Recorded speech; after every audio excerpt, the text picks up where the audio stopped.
Like.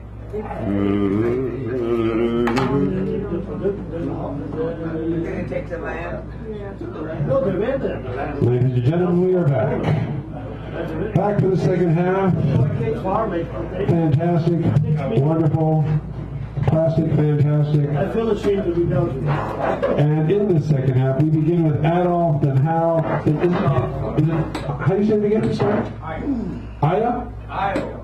Okay, sorry. So we got Al, Hal, Io, Bill, Buford, and Garrett. And if someone else has not read because they didn't think they'd have time, well, we have time. Then we'll go to these prizes. Give Mr. Adolf Pekin a round of applause. Bring him out up here. Yeah, let's do it. Thank you. Don't thank me yet. Thank you very much. All right. We wanna straight about the day. It's about the who and what they say. I'm trying to get this tune together here. Are you going to sing? Well, I might put a little song in there. But this one here was about when I was trying to get up one night, out the chair. And I was hurting so bad, I was singing the song. Yeah. Then I just stood up. I said, that's just the first part. And I laughed. I did all that. This is stand up. So I said, the days of old, I called instead of old age, in the days of old. In the days of old, I'm told that the truth comes to you from their youth. In the days of old, the life that is lived now is painful. From the poison when the gas was burned and the smoke after burner came out the rear being breathed in. Now the truth is known in the days of old. What it do, what it did. What it do, what it did. Won't know, won't complain, just you. Cause you knew to the days of old. All right, moving right along. Hey. All right, here we go. Oh, man. I have to turn the page one time. No, it's on this page. When in a rush, forget the car, catch a bus. When in the rush, copy the paper, what the fuss. When in the rush, you lie, then duck. When in the rush, say your team won when they bust. When in the rush, carry your own baggage, then you cuss. When in the rush, everyone say thank you when getting off the bus. When in the rush, clothes look better on her. When in the rush, diamonds and pearls, a must. When in the rush, no day is better than today. When in the rush, when you in the rush, dogs howl, not bark. When you in the rush, the water falls when you call. When in the rush, to build up means your salad.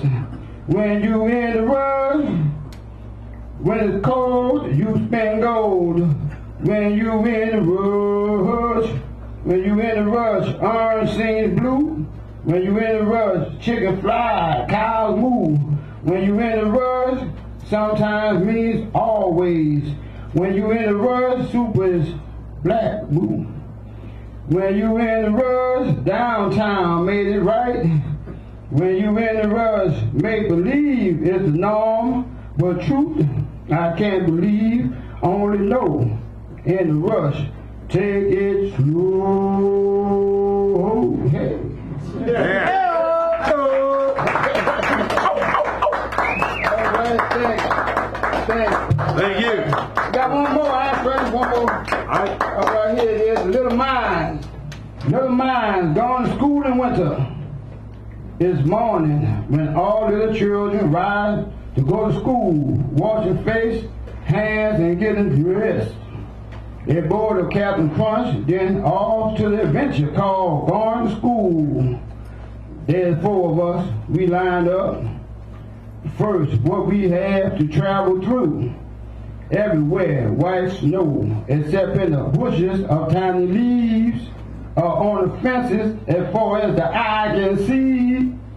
We line up like wise men rolling over the desert, but it's cold dust, smooth fluffy stuff, frozen blocks, snowflakes. Together, arm bent at elbow, wrist bent, 4 fingers making the sign of a snake. Back and forth our arm goes. We hit the hill or the bottom of 2, 1 left and 1 right in front of us. We travel up the cold dust, smooth fluffy stuff, frozen blocks, snowflakes. We reach the top. The fence is frozen up there, the ground is too. We pretend to be bobsleighers on our way to the starting gate. I slipped and slid down the hill, off the sidewalk, in the air, in the street. Stopped by the curb on the other side. I look up and the others are cheering. Then they say, come back and stop playing. I did go back up and lanked up to them as if we was on skis. We marched on to the back gate of our school. Only to meet, you know, Snowy the Bear, the principal. We had to go back around to the front gate, to the cold dust, smooth fluffy stuff, frozen blocks, snowflakes, slipping, sliding all the way. Cause Snowy the Bear followed us. We had to stay the course. Cold, white, slippery. The bear slipped away, never to be heard from again. We are still climbing the hill till lunch time when we chill, eat our fill, and fight to be crowned king of the hill. Thank you. Yeah. All right, memories. Memories. I felt the spirit on that one. Thank you. All right. Memories.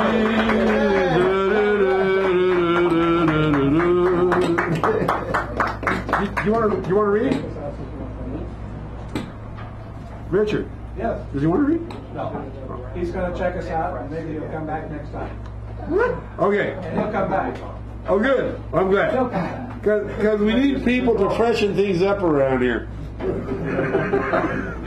And maybe one day you'll run this. Yeah, and I can retire off my big income from this whole gig. Yeah. All right. So thank you, Adam. Give Adam another round. That was great. Because that took me back when I was growing up in New York City, and this one time I'm not kidding, we were getting ready to go out to school because we listened to the radio and it didn't say anything about the school being closed. That's because my brother had unplugged the radio and the light was still on the radio. We didn't know that the radio wasn't on because he decided to do that because of a trick, but we didn't know.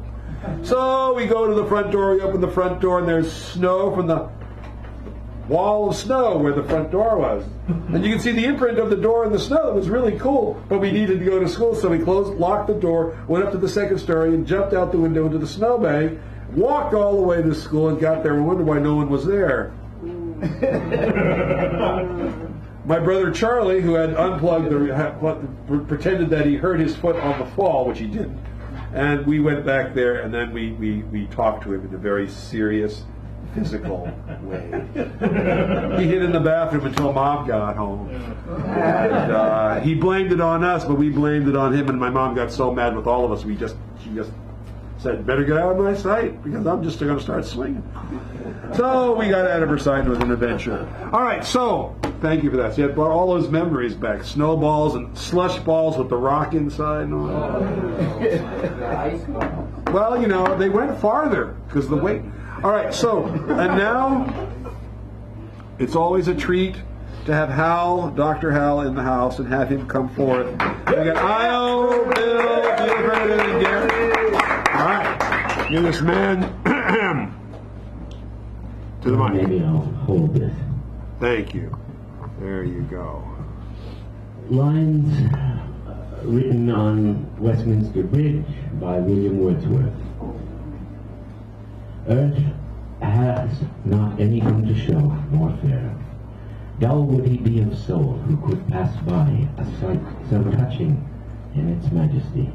This city now doth like a garment wear the beauty of the morning, silent there. Ships, towers, domes, theaters, and temples lie all open to the fields and to the sky, all bright and glittering in the smokeless air. Never did sun more beautifully steep in his first splendor valley, rock, or hill. Ne'er saw I, never felt a calm so deep. The river glideth at his own sweet will. Dear God, the very houses seem asleep, and all that mighty heart is lying still. Yeah. And this, some may have heard before, by an American poet, X.J. Kennedy.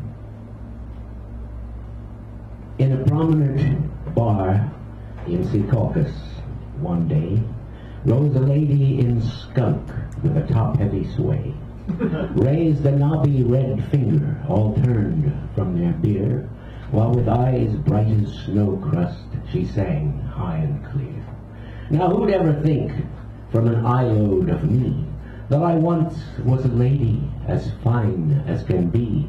Oh, I'd never sit down by a tumble-down drunk if it wasn't, my dears, for the high cost of junk. All the gents used to say that the white of my calf beat the down of the swan by a length and a half. In the kerchief of linen I caught to my nose, ah, there never fell snot, but a little gold rose. I had 7 gold teeth and a toothpick of gold. My Virginia cheroot was a leaf of it rolled, and I'd light it each time with 1,000 in cash. Why, the bums used to fight if I flicked 'em an ash. Once the toast of the Biltmore, the belle of the Taft, I would drink bottled beer at the drink, never draft, and dine at the Astor on Salisbury steak, with a clean tablecloth for each bite I did take. In a car like the Roxy I rolled to the track, a steel guitar trio, a bar in the back, and the wheels made no noise. They turned over so fast.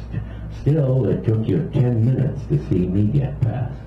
When the horses bowed down to me that I might choose, I'd bet on 'em all, for I hated to lose. Now I'm saddled each night for my butter and eggs, and the broken threads race down the backs of my legs. Let you keep in mind, girls, that your beauty must pass like a lovely white clover that rusts with its grass. Keep your bottoms off bar stools and marry you young, or be left an old barrel with many a bung. For when time takes you out for a spin in his car, you'll be hard-pressed to stop him from going too far, and be left by the roadside for all your good deeds, 2 toadstools for tits and a face full of weeds. All the house raised a cheer, but the man at the bar made a phone call, and up pulled a red patrol car. And she blew us a kiss as they copped her away from that prominent bar in Secaucus, NJ.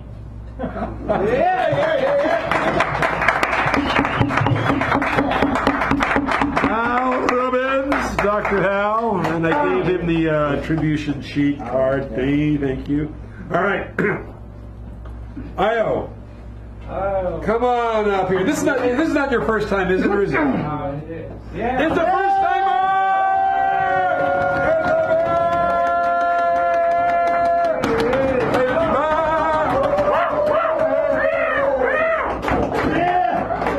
We do that just to make sure you understand that you are welcome, cared for, and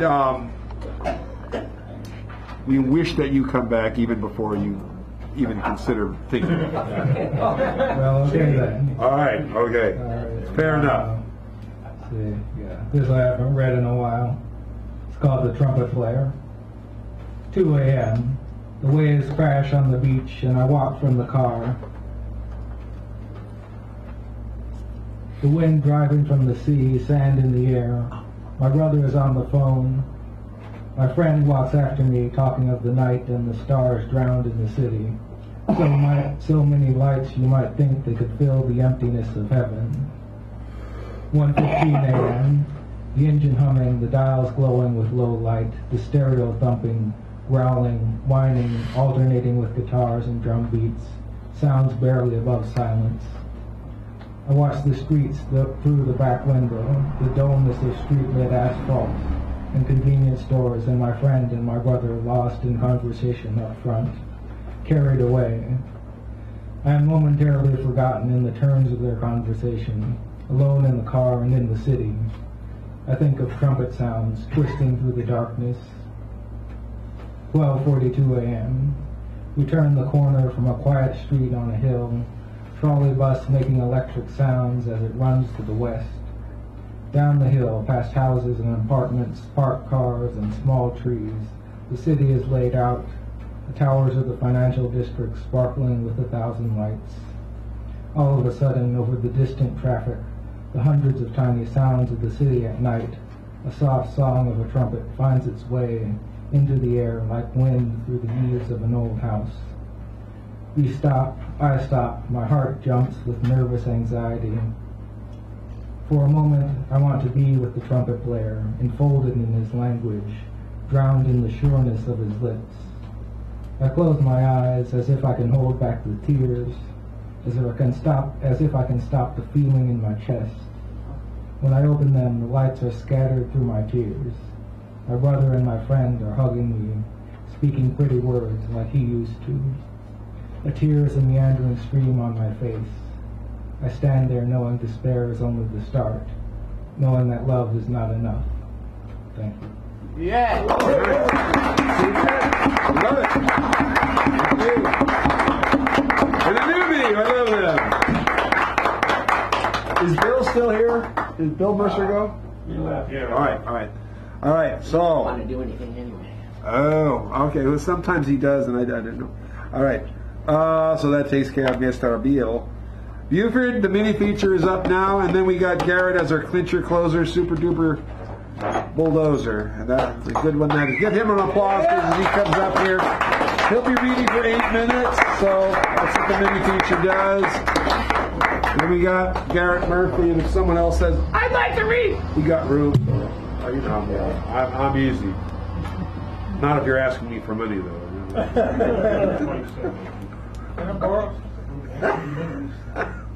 All right, here we go. Let me get him in there. Relatively short man. Well, we have you framed now, even though you didn't do it. This is called, I was fortunate enough to, it's the only time I've ever been published outside of California, and it was in a thing called a beautiful little magazine called The Archer in Salem, Oregon. Oh yeah, I know that magazine. Cool. Yeah. This is called Boo Boo and Me. In his last week on Earth, I held his arm. 2:30 a.m. we were headed for the bathroom again. I'm sorry, Bufy, you're not getting any sleep. My grandfather, Boo Boo, apologized. I looked into his vacant, once sharp, almost white blue eyes and told him the benefits of my being unemployed. He wobbled like a leaf about to fall off a rotten tree, tottering from the toilet back to bed for half an hour and a half or so. I think half an hour probably would have been more accurate. At his funeral the next week, I held tears close, hid my emotions just like Boo Boo had done. But then I, 1 month short of my 23rd birthday, 4 months away from getting a bachelor's degree, and 5 months from leaving town, broke down and dropped my tears like a deep south hurricane. Yeah. Still the best person I've ever known. My marvelous, marvelous grandfather.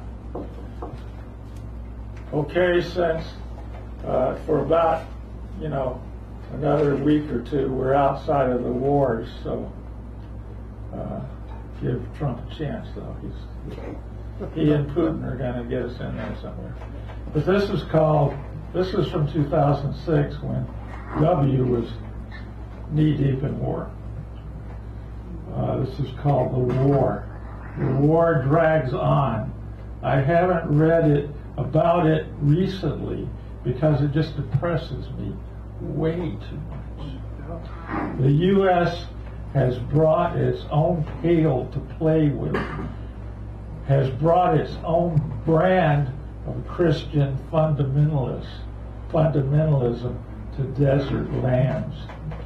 Be careful of hidden explosives when you burrow your little shovel into the sand castles.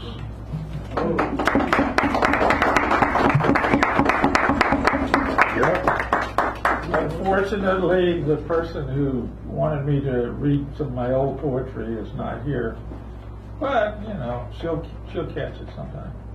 This is called Bad Girls. Oh, and it has a quote from the magnificent Donna Summer.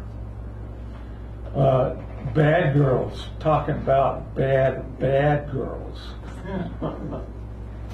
Bad girls. Sitting in her Toyota, hair clipped nicely, late 50s, maybe 60, words coming out in a serious, almost monotone in Berkeley, approaching the BART station.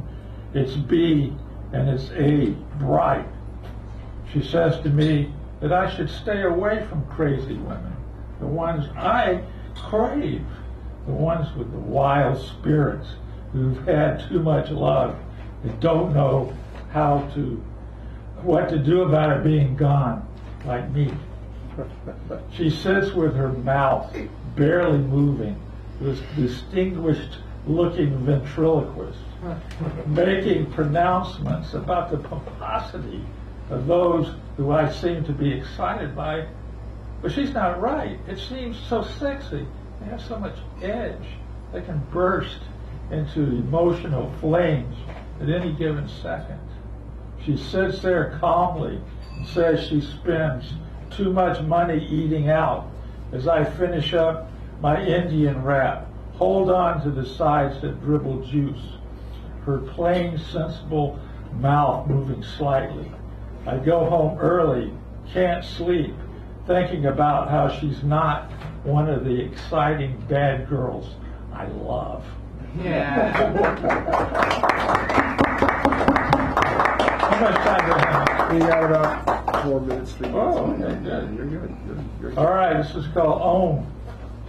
And there's an epigram from the best rock singer ever, John Lennon. And he said, Christ, you know it ain't easy.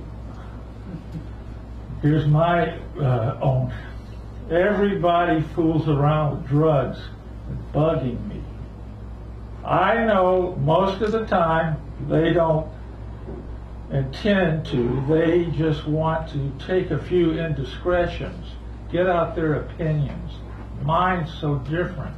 I'm so sure I'm trying to be right, learning slowly how to be on my own. Yeah. My favorite divorce poem of quite a few that I've written. This is another anti-war poem from the W days. And it's not exactly about that, but it's related, and it was during that time. Big, gorgeous children's eyes need the U.S. military to pull out of Iraq and Afghanistan and get those poor kids out of tsunami lands. Who gives a fuck if there are Saddam Hussein wannabes still running around in the desert? I don't care. I look at the oversized TV screen in the restaurant, my laundry piled beneath the tabletop, Life goes on for me, but the incredible children's eyes still dot the obscenely oversized TV screen. A kid who has no reason to smiles. All right, where's my time? 2 minutes. Let's pick a last one here. Yeah. Thank you for that last one. I like that. Oh, thank you. Yeah, I was watching the TV and that was what I saw.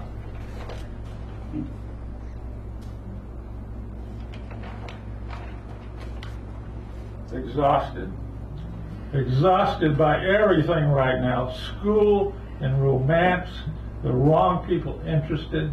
Life is a tough piece of twine wound tight. Women and crazy teachers and drunk roommates who give me a hard time for being sloppy while they slur vodka words. Life is crazy. I press on and do many open mic readings, trying not to fall down and be bruised by the hard sidewalk of romance. Gray-haired and the voluptuous young, grainy detergent spilled on the rug of my sober, recovering room. I need sleep, but that ain't coming anytime too soon, it seems. My recovering paint and poetry graduate school teacher pushing hard. I continue on with my life, search for a new place to live, along with the crowded one that resides in my oversized, curly-headed heart. Thank you. Thank you for bringing our mini feature for the evening. Great. Hallelujah. Iron lung is working again. All right. I remember the George W. days. I used to call that the reign of error. That wasn't mine, but I loved it. All right. Garrett Murphy. Calling Garrett Murphy, come forth, a wonderful, great poet here, one of our Bay Area's best, known and famed. He's our clincher, closer, super duper bulldozer, unless of course someone else says, I'd like to read, because we do have time this evening like that. Usually we don't, but we do. Our feature didn't appear as we hoped, so we have time. And I framed this guy. I'm not going to let him get away with just doing one either. We'll have to do 2 poems up there, or 3. No racist placed Black History Month in February. You've probably heard of this modern day myth. They went and put Black History Month in February, the shortest month of the year. Yes, you heard it right. A myth, that's all it is. There's a lot of things can be placed on the race system with all kinds of credibility to boot, but this isn't one of them. For you see, the person responsible for the month of Black History celebrating was a black man, Dr. Carter G. Woodson. Woodson was a historian who, seeking a means to ensure that the history of black folk would not be lost, established a week of celebration called Negro History Week. But why, you ask, or more likely, well, if this Woodson guy was so concerned about black pride and sense of history, did he pick little February, the shortest month of the year? February was a month in which Dr. Woodson's foremost heroes, Frederick Douglass and Abraham Lincoln, whose importance of black history were both without question, were born. And of course, Negro History Week became Black History Week, became Black History Month. And given the immense impact that Dr. Woodson's creation, what on earth would make anyone believe that some silly racist could invent and plant a Black History Month? A racist didn't put Black History Month in February. A racist couldn't put Black History Month in February, or do much of anything bordering on the worthwhile. So don't give any racist so much of a credit. Black history is just too big in importance and magnitude for some racists to carry so much as a fraction, much less place.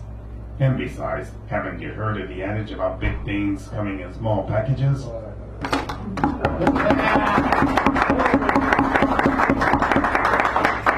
And these next 2 are from an upcoming book that should be available by the time I get back here in about 3 weeks. All right. Yeah. Oh, really? Wow. That's great. However, it should be available on Amazon by now. Called What We Claim, What We Are. People are scared of independence. What makes one break out in an ocean of sweat? What makes Frank Dragon Jaws look like C.E. Pickings? And what can someone hitting for parts unknown? You guessed it. Folks are scared of independence. Yes, people are scared of independence. We come out of the womb as helpless as babies that alone can make one wail and whine. Of course, we're taught and indoctrinate into dependence. At times, codependence is the law of the land, but all too often it all seems that codependence stays the law of the land and degenerates into the law of life. Folks come to the point of independence, and so many of them long for the womb. Folks are scared of independence. Yes, people are scared of independence. People law the military line up to, up to, up to, up to. They know where their place is at. People do the nihilist, fatalist. Alas, it's so unjust. Alas, can't do nothing about it. So alas, just stay where you are, and alas, accept it. And some, after serving time for wrong, find freedom frightening and long for the cage. And on a few will long for the bad old days when ops were denied and free judge was cool, and for you knew where you were at and you knew your place. Folks are scared of independence. Yes, people are scared of independence. But even if one is a little bit all of the above, there's plenty to find for evidence of dependence. In home and work and play and performance, folks are too eager to take what's given to them without so much as an inquiry as to if it's good. Folks listen too much to media, listen too much to authority, listen too much to leaders, but don't do nearly enough thinking for themselves, and not to say nothing of critical thinking. Folks are scared of independence. Yes, people are scared of independence. When times are tight, what's the first to go? The arts, the recreation, the electives, the schools, especially the individual-looking ones. The ones most likely to encourage the thoughts and actions for oneself, and to interrogate the desire by too many to accept that they sit in their lookalike homes, preferring to build more prisons and military academies to indoctrinate. And this from a land that claims to stand for freedom and all. Folks are scared of independence. Yes, people are scared of independence. Yes, people are scared of independence, and that is why things are as they are. Oh, yeah. Give us another one. Give us another one. There we go. Thank you, nuts. We thank you for tormenting us, for calling us names, for harassing and profiling us, for assaulting us with your slaps, your fists, your weaponry, your spittle, and for shouting obscenities and slurs in our faces. We thank you for your collective punishment, for your destroying our property, our loved ones, our very own lives, and please accept our thanks to you for your attempts to destroy our self-esteem and pride. You've done us a tremendous service we shall not soon forget.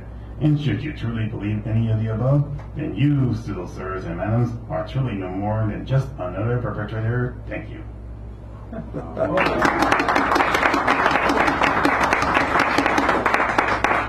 you, Garrett. All right. We're just making sure, since we have time, if someone wanted to read, we got that, but I'm checking. All right. Well, we come to the one of my favorite prizes. Everyone wants prizes. Prizes, yes. So when you signed in, you put your name next to a number, and as you'll notice, these cards have numbers, and I'm shuffling them madly. And this wonderful person here is going to cut them a couple of times, so that way you'll know that even though I'm a card shark from actually there's a friend of mine, I would never play cards with that guy. He has this trick where he says, pick a card, and you pick a card, and you put it back in the deck, and then he does all this stuff, then he hands you the deck, and you look for the card, and you can't find it. He pulls it out of the back of his pants. And you wonder, how the hell do you... I don't know. I don't know. You give him $4 silver, and he gives you back. He can show you how they turn into 5. So it comes out of his nose. It's weird. I don't know. Anyway, so he's a magician. But anyway, thank you for shuffling that. The important question, though. Yes. What's the card? Huh? Well, you said you pulled it out of the back. Well, he did. He would. But did you touch the card? No. Okay. I don't. I mean, I was always suspect of that trick. I mean, I knew he probably did it the right, but just the thought. Anyway, so just to go over the prizes, door prizes. Audrey Lords, Between Ourselves, which I read from. A Hero of Our Time, Mikhail Lermontov.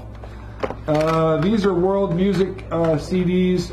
This is Victor Spiegel, and it's really great solo piano. Actually, I heard that one. This is Armenian Ensemble, Asmar, and it looks like Arabic on there.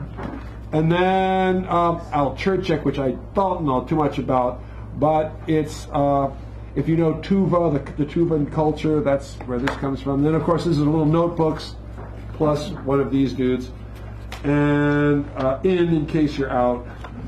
And is there anything else? No, there isn't. Oh, and then the last word, next week's theme, the mini feature that you saw in the keynote. So, drum roll please now. Roll. Thank you, thank you, thank you. Ladies and gentlemen, let's take care of business here.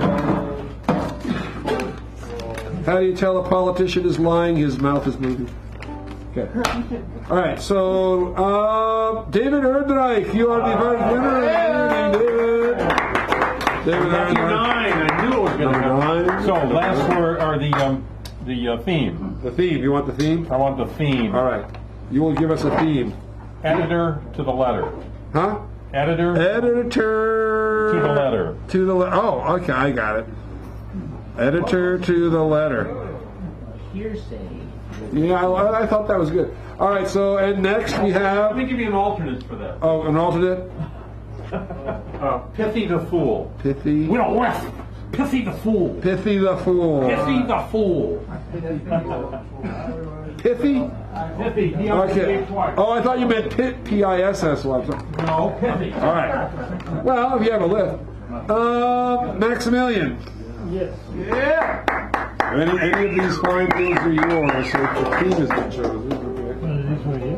Yeah, that's. I read that. That's pretty powerful stuff. Very nice. Thank you. All right, you're welcome. Thank you. Hal. Yes, Hal. The other Hal. Oh, sorry. I'm interested. You know how I am. have a radio show, so I'm interested in this. Maybe the Armenian. Armenian? Yeah, you never know. Thanks. Raul, you are the next person of interest. Any of these, or you can decide on one of those if you want. This is like the keynote. You read somebody else's poem first. Mini, you come on after the break, but you get 8 minutes, and the last word is the actual last word for you. When you do the keynote, you can come on for your own. Yeah, then you come on. the last word. You want the last? Okay, last word. All right. Yeah, this is for next week. So you are the last word. All right.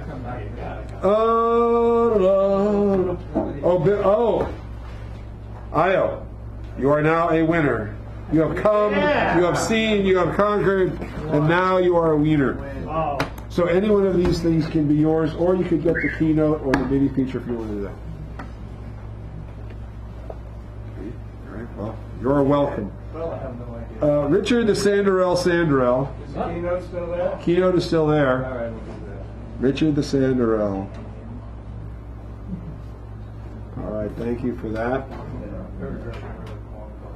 Clyde. Yeah, mini feature. Mini, ooh, that's gonna be good.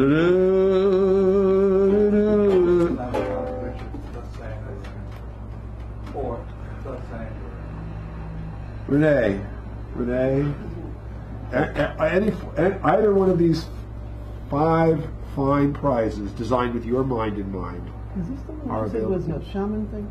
Wait a minute. Yes. Yeah, is it the two? Does it look up? Yeah, that's the one about does that have the word tuba on the back?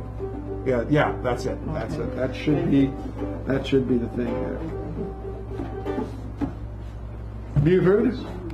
Yeah. Should you like one of these, they are yours. Or even if you know.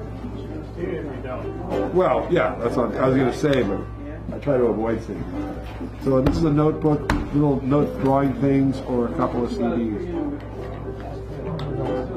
That's the most writable thing. Yeah, let me see. There we go. Adolf, hey! Either one of these Give three. me the piano player. The piano? Yeah, Oh, yeah. that's it. All right. Yeah. I didn't listen to that. Oh, Stephanie's not here at the moment, I think, right? Louis, do you want? Louis is not here? Okay. I should. Yeah. Mr. Owen, you want a CD? Okay. You want something to write? Want little light notepads? A double for you? I'll take. You can have both. I'll take this one. Okay. All right. Would anybody like a little notepad with one of those swirly doodahs in it? All right, there you go, swirly doodah. All right, come back, ladies and gentlemen, next week for another same bat time, same bat station. and we shall be seeing you more than you think.